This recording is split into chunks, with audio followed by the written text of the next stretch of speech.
Hello everyone, it's Ashwin Rao, and in today's video I'm bringing you a new video in my World's Best Bootmaker series from this heralded bootmaker coming from Dongguan, China, one of the bootmaking capitals certainly of China and the world, Quan Shoemaker. So Quan Shoemaker has been making waves in the heritage footwear world for at least a couple years now as of 2024, and has rapidly established himself and his group amongst the very finest in making high quality, relatively affordable boots in the shoemaking space that competes with brands such as Viberg. I mentioned XBXS, which has become criticized at some level for making makeups that are just too close to the originals, the kind of copies. Well, Quan Shoemaker has largely original designs and takes on designs that have been well established that still bring enough originality to those makeups that he has become embraced as amongst the very best in the world. And I haven't seen a ton of video reviews of Quan, and so I wanted to take you through my personal experience. By him, I actually really refer to his team. He has a small team of artisans and craftsmen that do the work and various parts of the work, so it's not just Quan. He's a spin-off of, and his team I believe is a spin-off of the XBXS team, who decided to go upon his own, and he himself has been making boots since 1988, so nearly 30 plus years of bootmaking experience. When I refer to videos such as those from Jake at Almost Vintage Style and some of the threads that are on Reddit, these boots are described as hand welted. So while the website for Quan, his Instagram page, and his shopping website, which goes under the name HOMK Boots, list his boots as Goodyear welted, many of the individual reviewers who've seen his work have suggested that his work is actually hand welted with machine stitched outsoles. So regardless, in case that matters to you, there is a little bit of a lack of clarity there. I've taken a look within the insides of his boots, a little hard to see. Inside a boot, you can see dimples that represent the hand welting methodology along the footbed, and I don't see those very clearly along these particular makeups. I'm gonna go under the assumption that these are actually machine-made, Goodyear welted, but they have a lot of craftsmanship done into them, and regardless of the methodology, these shoes are resolable. They have a clear attention to detail and precision done, and they also feature a wide range of really appealing leathers and styles that I think will be appealing to those who are interested in heritage boots. Now, most of these makeups sell between $500 and $1,000. I think most of them price out around $550 to $700 or $800, largely depending on the type of boot you're ordering as well as the type of leather that you decide to use. He has a wide range of leathers available that you have to communicate via Instagram direct messaging to kind of explore. You can also go, as I mentioned, to the HOMK Boots website, where there's a wide range of styles presented for sale, but not necessarily a range of leathers to select from. So the website is an okay website, but probably the best way to set up your specific makeup is to communicate by Instagram. This boot right here is the very first pair I got. I actually got this on the used market for a reasonable price, and it features a bison leather. And this is a style that is reminiscent of the White's semi-dress style. It has that side paneling with the stitching along the quarters here and a heel counter that has this type of shape to it. More of this elongated heel counter and back heel panel right here. And it's a derby style boot, meaning it has an open channel lacing system and a plain toe. So the semi-dress style is probably the style that Quan has become most known for. There are a range of soles that you can use, including a commando sole that we'll see on this particular model and his own proprietary HOMK sole. These are corded soles for the large part, or very rugged Vibram style soles. He actually started back with an online presence to the international market back in 2021 and 2022. If you go back to his Facebook page, which actually is quite out of date, most of the makeups featured there are what look like classic men's shoes. Like you see long wing Bluchers, you see some Oxfords, really shoes that look like they're designed to compete with W Shoe Factory or Oct 10th out of China. So sort of high quality classic dress wear makeups, but it looks like it's somewhere along the ways he pivoted to this more heritage style, and I think it's benefited his business model. And what you see here is a combination of the quality and skill it takes to pull off a classic dress shoe, but applied to a heritage style boot. The outsole stitching that you see on these makeups is incredibly clean.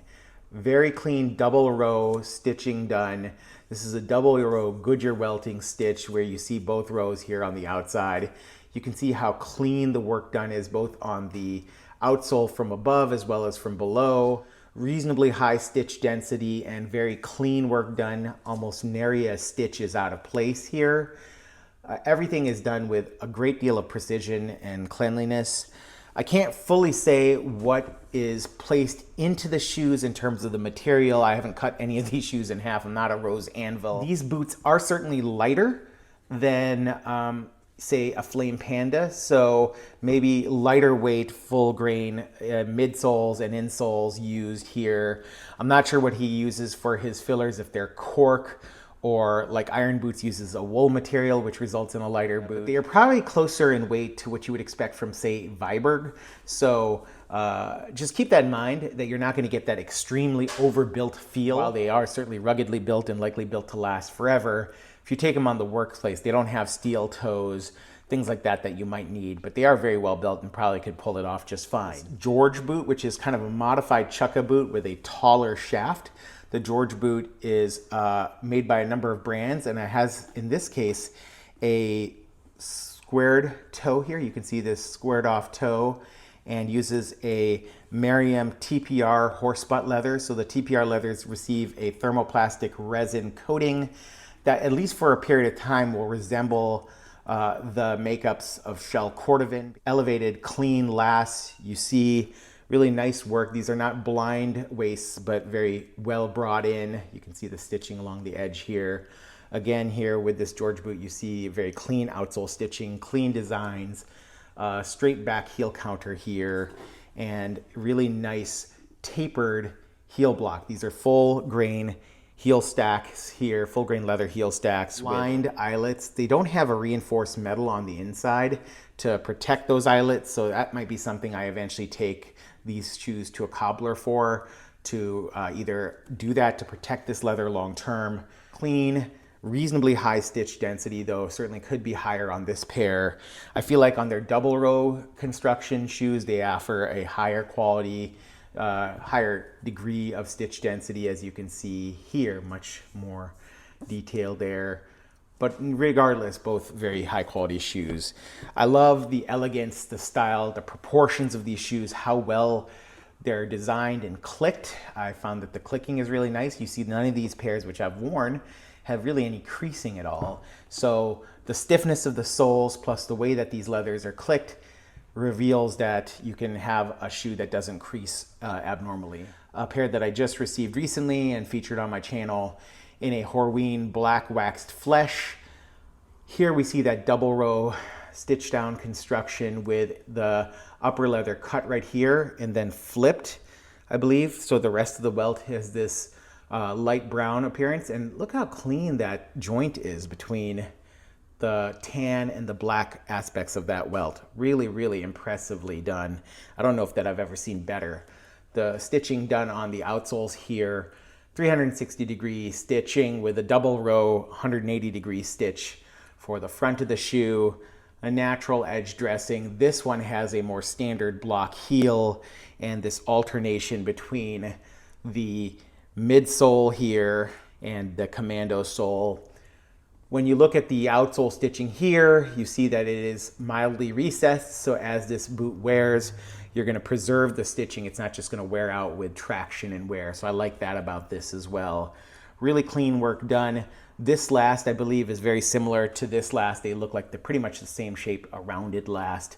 And again, this one is heavier because the sole here is heavier. So this one feels a little bit more like a Flame Panda.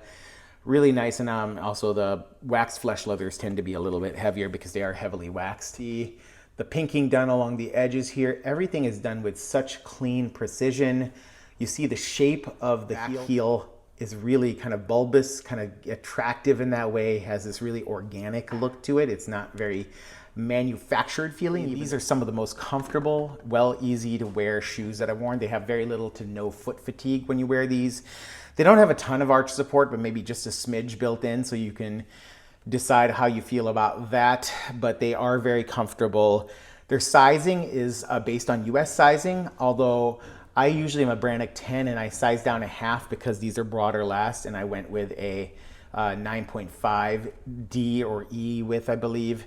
But certainly Quan can tell you a little bit more about his own sizing when you discuss by sending either your measurements or your typical sizes and other brands, and he'll make a recommendation. Quan Shoemaker, one of the world's absolute best bootmakers out there. I think he is amongst the very best in the world. And if I had to say top 5 bootmakers currently making boots out there, they would gain consideration. Quan certainly would. I think Clinch would, Flame Panda would, Onderhood, there's Midas Bootmaker, Winchson. There's a number of really high quality footwear manufacturers. Custom Craft Bootmaker, another really fabulous maker in Germany who is doing wonderful things. There's Lars, there's Iron Boots. You get some really fantastic options. Take a look at Quan Shoemaker, give them a very close consideration, and I think you will be very happy with what you get when you decide that they may be the ticket for you. About a 3 to 4 month wait time at a reasonable price to acquire and have the boots shipped. They do ship by DHL, so you'll get them pretty quick, and you will certainly not be disappointed by Quan Shoemaker. World's best bootmakers. Quan is amongst them. Have a good one. Take care and goodbye.